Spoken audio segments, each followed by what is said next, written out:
feel it is so wrong to sell in healthcare. If we're in the health industry, we should never sell to anyone.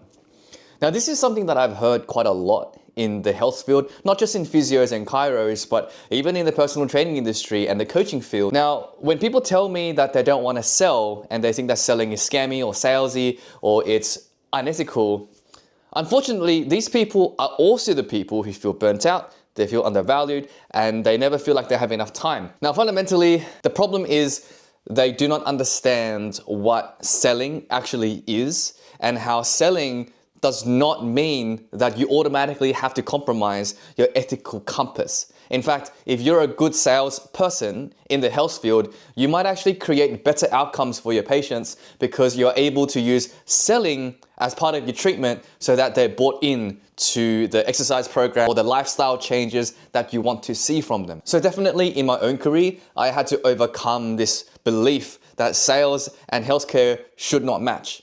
In fact, the way I overcame it was thinking to myself, how can I make sales match healthcare so that not only is it important that I sell, better I sell, the better the outcomes that I'm going to get for my patients. When I think about it that way, there are three main statements that came to my mind. So these three statements are actually reverse engineered from three common statements that I hear as to why people won't sell. The three common problem statements are, it's not about the money, I just want to help people. Number two, I just hate the business side of it all. I just want to help people. And number three is, I don't want to be salesy in healthcare.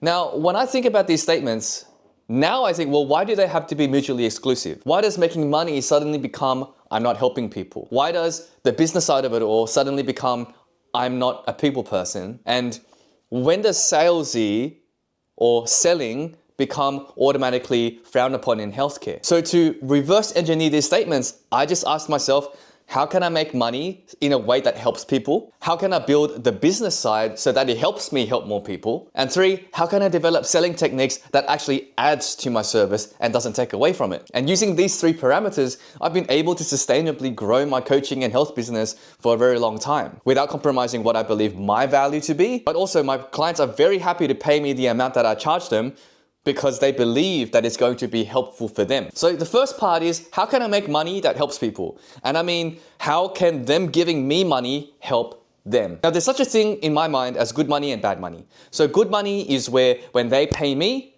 I've developed a product and service that's going to leave them far better off than if they hadn't paid me. Okay, that's good money. That's like when you go for a swimming lesson and you are struggling with your freestyle at this certain stroke and your swimming coach has the expertise to go, I'm going to give you 3 drills that you'll do for 1 week and I guarantee you'll improve your time by 2 seconds, and I pay them maybe $200 for that lesson. That's good money for him and for me because I paid $200. Yes, I'm down to 100, but I've gained 3 seconds on my freestyle, and he's now made money doing what he loves, being valued for what it's worth. Everybody wins. That is good money. On the contrast, there is such a thing as a bad money. Bad money is if my swim coach said to me, hey, if you do these 3 drills, you're going to improve your time. I do them. I don't improve my time. In fact, I go backwards. And when you explore it deeper, the swim coach had no idea what he was doing. He just wanted to tell me something to get my money. Now that's bad money because even though I'm down 200 and he's up 200, I'm going to tell every single person I can think of, never ever go with this swim coach because essentially he scammed me. So that's what I mean by good money and bad money. If you can create enough value in your product or service where you can charge a higher amount because you've created something that's worth that much and it delivers on the promise that you promised to the patient or the client, then that's good money.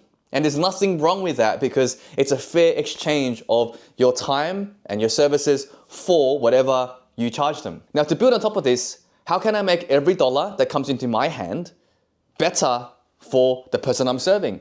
So one thing that immediately comes to mind is I can refine the service that I provide to this person by investing in better products and services. And for physio, well, that might mean you invest in more courses. Maybe that means you improve the state of your clinic to make it visually more relaxing. Maybe you add better aromas. Maybe you add better processes so that your patients can book in easier or they can take payment easier. So you can reinvest the money that they pay you back into them And in that way, they're paying for their own service to be improved. And that, again, is using money to help more people.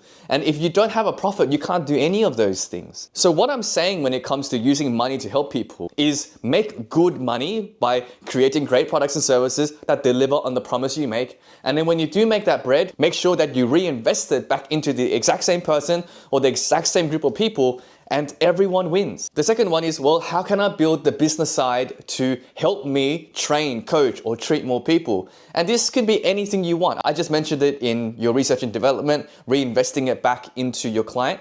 But you could also reinvest the money into a marketing system that isn't just focused on here's the latest discount or here's a free assessment.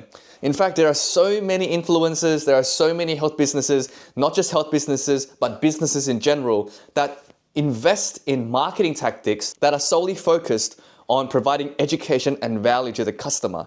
In fact, they're so good that that marketing piece alone probably could have been a product on its own. This business side is actually anything you want to make it. If you want to make it all about profit, you can. But yes, sometimes when you make it all about profit, sometimes the people take a back seat, which is not what you want. So instead, you want to make profit, but this profit should only come by improving the service and the quality of product that you're providing the people. And that could be through your marketing, your product development, your training of the staff, reinvesting in yourself. Like all these things that you have money to do, you can actually put back into improving the experience for your patients and clients. Being businessy does not mean you automatically put people below the business. Actually, the word business is arbitrary. It's actually abstract. Most people think that businesses involve brick and mortar store, but there's plenty of digital stores now where there's no brick and mortar at all. I'm a business and my business is consulting, so it's just me. Business does not mean you have to automatically just put profit above people. You can run your business any way you want. As long as it's person-centric, it's going to improve their life, improve whatever problem that they are currently facing. Then what's wrong with building a business that does that? And the last and final piece is, how can I develop my selling techniques that improve my healthcare? How can I sell in such a way that my patient actually improves during the selling process? And that's when your consultation is just predicated on education and showing them what's going to happen. For example, during my sales consults, I don't do any hard selling techniques. In fact, most of the time, I'm getting to know them, I'm getting to know their problem, and then I'm showing them how I would solve it if we were to work together, and then I ask them if they'd like to work together. That's about it. And that's very successful so far because I don't hold back with being transparent that this is a sales conversation, and if you want my help, there's going to be an exchange of money. And on top of that, I developed this method because I know how I don't like to be sold. I know exactly what people who are salesy do that turns other people off. For example, I hate salespeople that never tell you the whole truth. I hate salespeople that promise the world and don't deliver just to get the sale. And I hate salespeople that pretend to be your friend to get the sale. So when I sell, I just do the complete opposite of those things. I tell you the whole truth. I'm very transparent about my pricing, about my packages, everything. I will never promise you the world. In fact, I draw very clear boundaries as to what I can and can't provide, what I'm good at, what I can't help you with.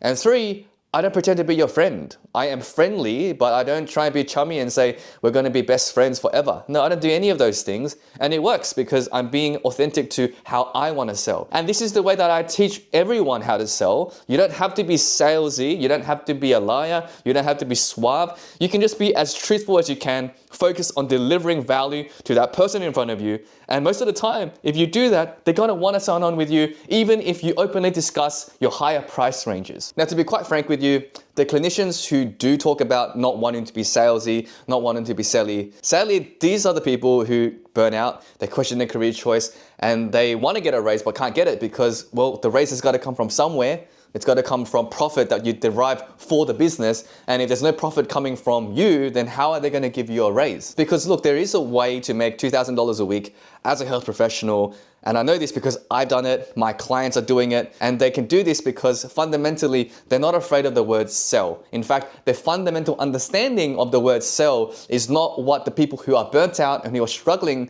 to make ends meet think about the word selling. Selling does not mean you have to compromise your ethical compass so that somebody will come over to work with you. In fact, it's the complete opposite. It's by staying true to your ethical compass, by being transparent and not being afraid to charge for the value that you provide in order to deliver the best service that you can.